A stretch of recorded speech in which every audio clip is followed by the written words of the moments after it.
Hey guys, ini tisi genang. Anu muli nanggo muli, korni muli nanggo. Tisi genang dini. Lagi deng, lagi nama. Farmasi gongse gaya gua dia bondo. Ayo, ini tisi genang menapa muli kau? Gaya bondo kuza jerobo. Ang lagi sini. Wah, so bondo kuza nih. Muli kena menak yang dabu. Ang tadi ni makan bau nanggo. Muli kena menak yang lagi naik. Muli kena menak. Wah, tinggi kenang muli mana apa? Ibu pun lo sampai nama tanya muli dokan apa? Ini muli mana apa tiap yang? Muli dokan menbai, nih yang muli dokan.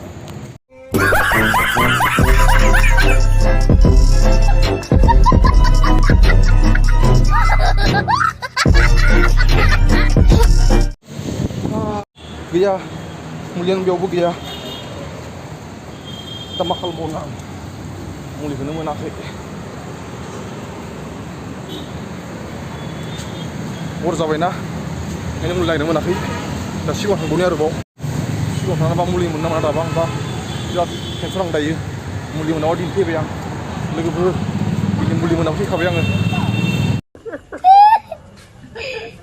Ada imigrasi ni. Angga sinda yang muli lagi negeri, muli dokan farmasi, muli dokan karpa yang, soalnya yang lain muli menapa sih kan, ang muli nanggo muli, zagazan kayu, muli dokan,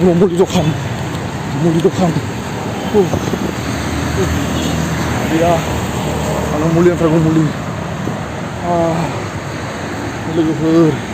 muli nanggo muli leh muli. Muli nanggo muli bondo so bondo kon muncul sih dia obat mana muli kuba neng kau ibalah muli nang tergong deh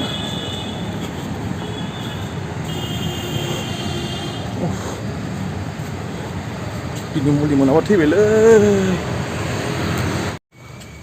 oh ni menbaik muli dokan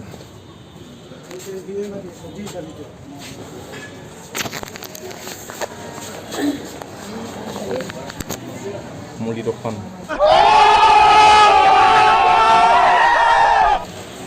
to guys dayang basi bay muli menbai na cinta gila dana tang sing lai dini haha